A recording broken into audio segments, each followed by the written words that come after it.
step through the creaky bat-wing doors and enter a world where cowboys, gamblers, and pioneers all came to refuel between dusty journeys. Wild West saloons weren't just about whiskey, they served up hearty, flavorful dishes that became legend on the American frontier.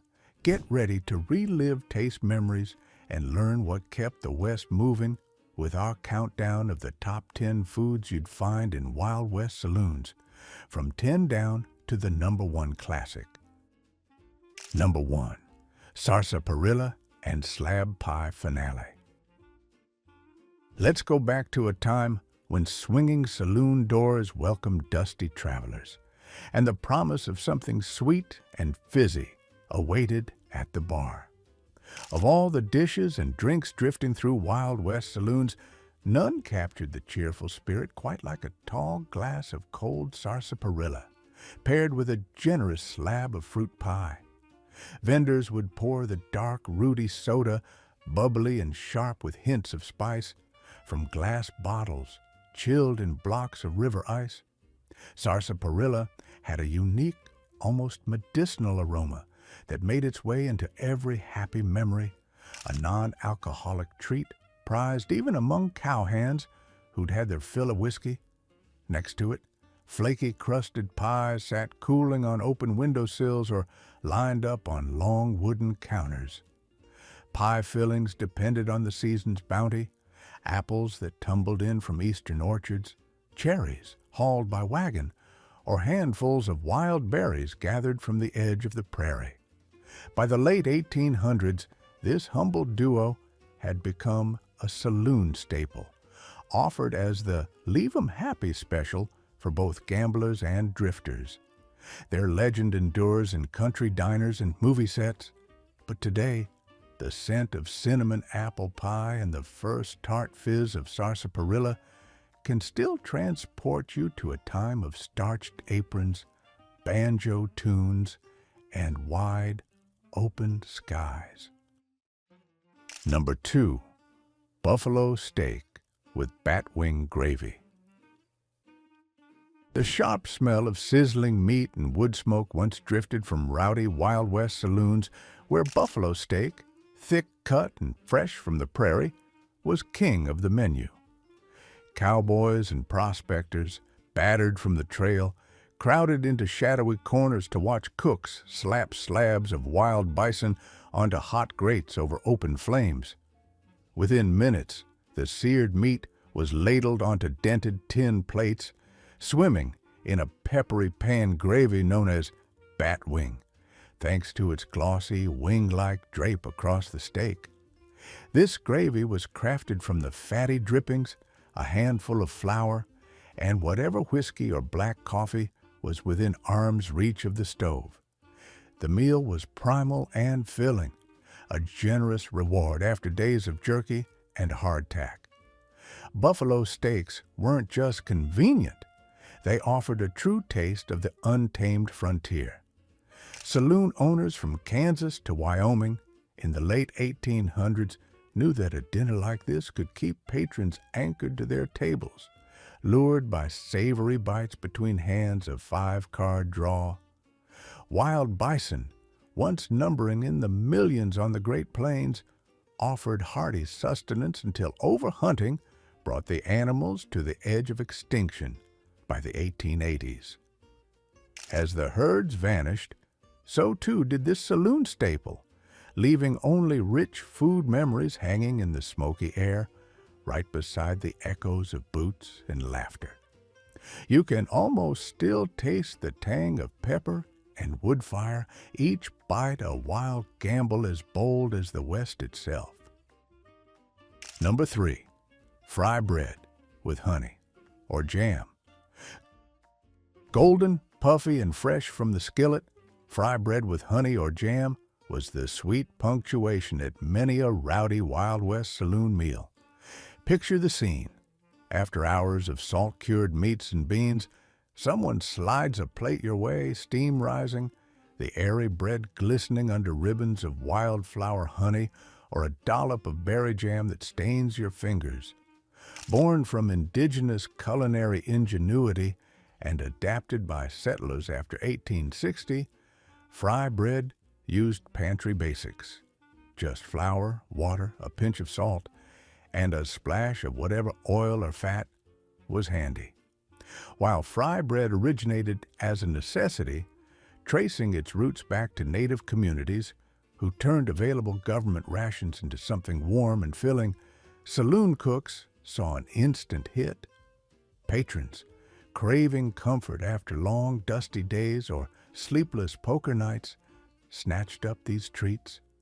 The sweetness cut through the rugged flavors of frontier stews, and when local huckleberry or choke cherry jam made the scene, it became legendary.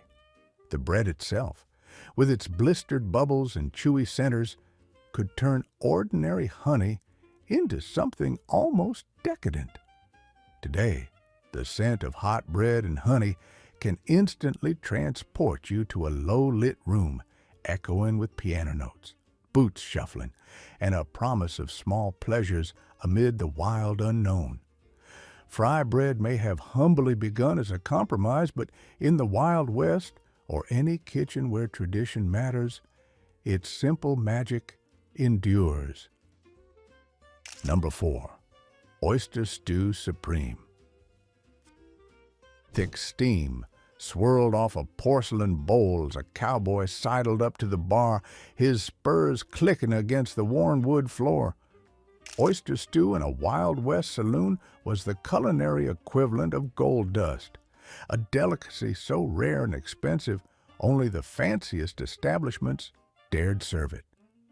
Getting those oysters from the Atlantic or Pacific coasts to the heart of Dodge City or Deadwood took grit and ingenuity. They traveled hundreds or even thousands of miles, packed in barrels layered with ice, rattling across the country atop clanging trains in the 1870s and 1880s. When those barrels arrived, their contents became the centerpiece of a creamy, buttery stew, drizzled with fresh cream and a sprinkle of black pepper. One steaming bowl could set a gambler back more than a steak dinner, signaling to wealthy customers that the house was a cut above the whiskey and beans crowd. The aroma of briny oysters and sweet cream mingled with the scents of whiskey and sawdust, a badge of sophistication in a harsh land. Though rarely tasted by most, even seeing oyster stew on the chalkboard menu hinted at luxury and lured high-rolling cattlemen with promises of East Coast finery. Today, we remember how something as simple as a bowl of oyster stew could transform a rough saloon into the talk of the town just for a night. Number 5. Chuck Wagon Stew Bowls.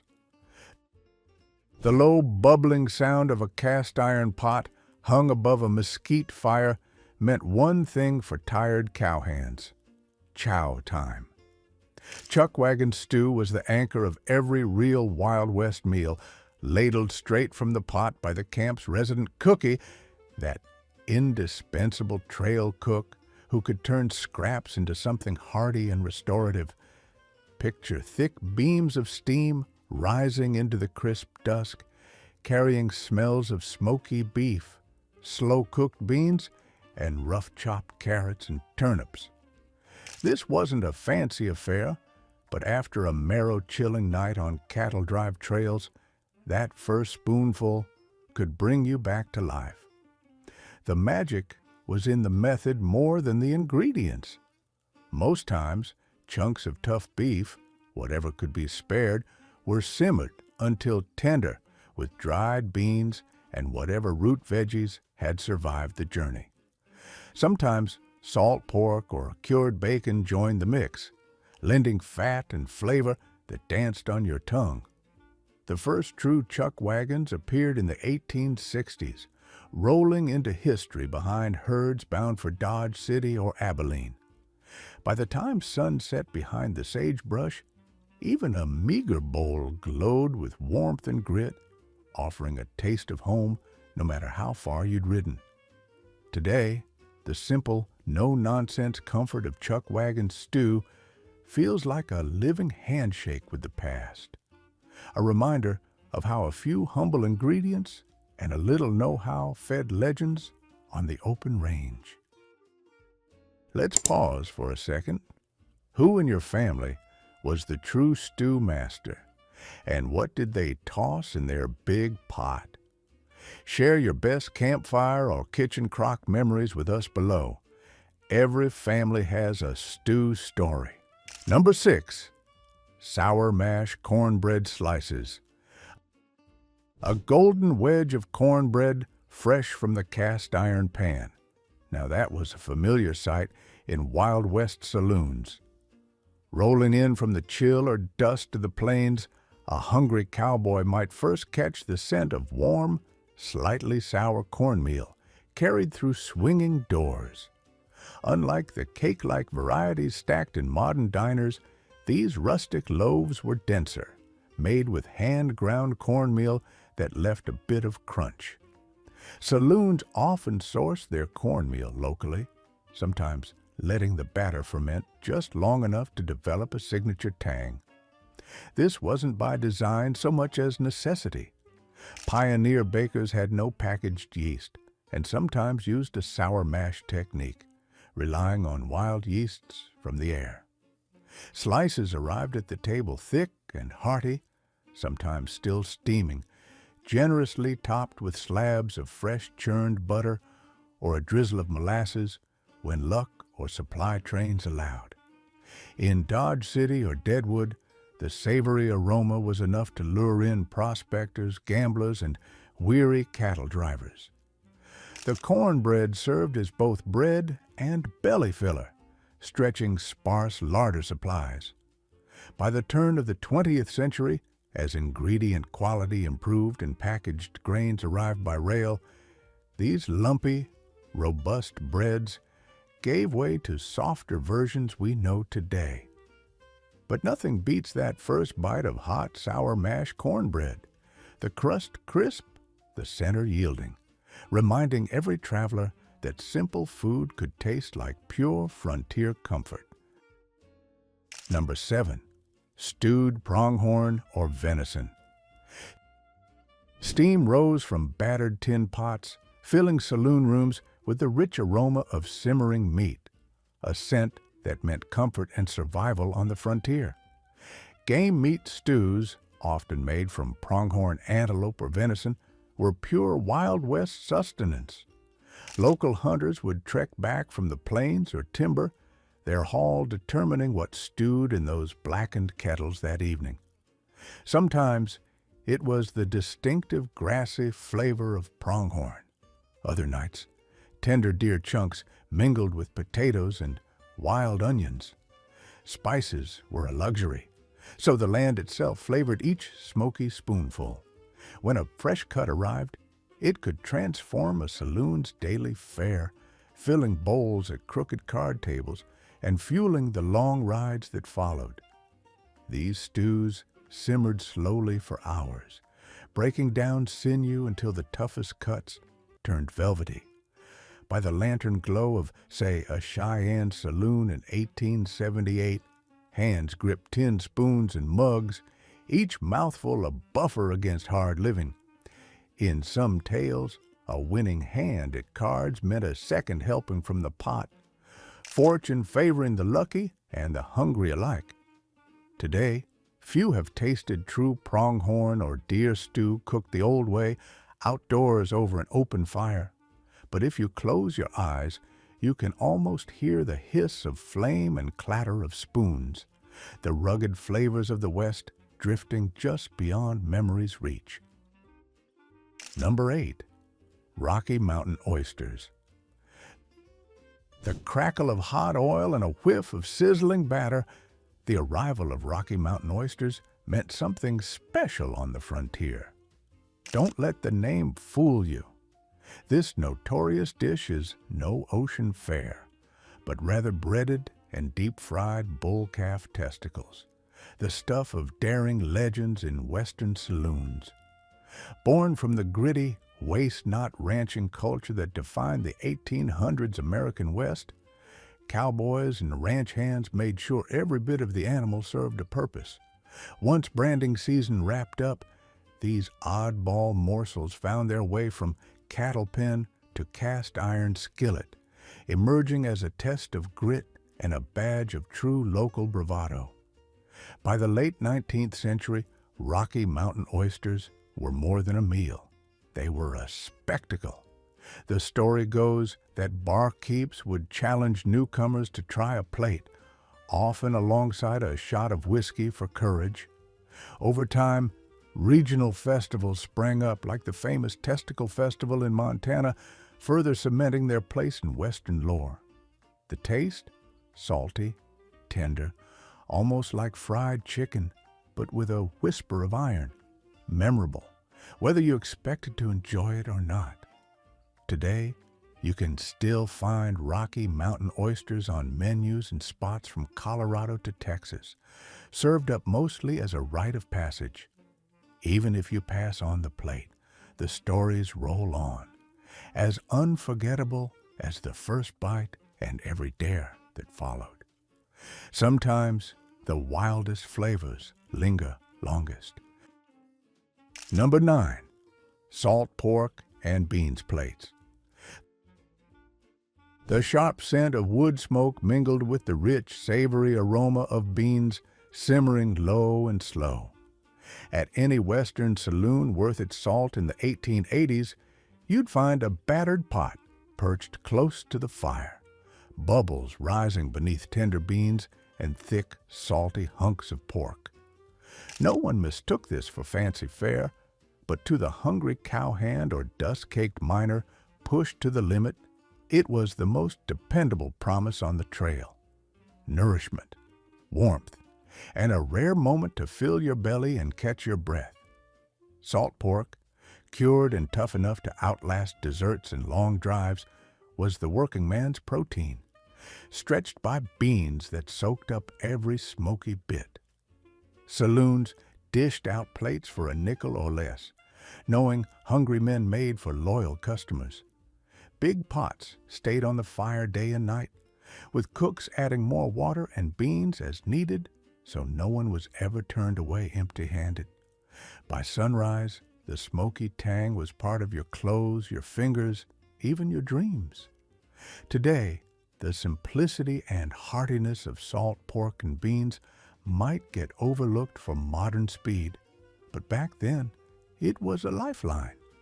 As the sun dipped behind wooden false fronts and the last spoon scraped the pot, one thing was certain: nothing else tasted quite as wild, as true, or as much like life on the untamed range. Number 10. Pickled eggs in saloon jars. You enter a dusty frontier saloon, boots thumping on creaking floorboards, and your eyes land on the glass jar perched proudly atop the bar. Inside, glistening orbs of pickled eggs float in vinegar and spice, daring patrons to pluck one out. These eggs weren't just any snack. They were the cowboys' answer to a fresh bite long before refrigerators lined every kitchen. Using nothing more than boiled eggs, sharp vinegar, and handfuls of mustard seeds or peppercorns, barkeeps from Dodge City to Deadwood made sure their customers never drank on an empty stomach. Pickled eggs ruled the bar from the 1870s through the early days of the 20th century, as saloons stretched from Kansas cattle towns to California's gold rush outposts.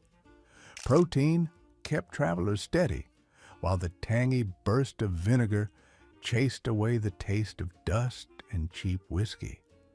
Their secret was all in the preservation. Weeks could go by, and the eggs would stay edible, a marvel in a world without ice boxes or electric coolers.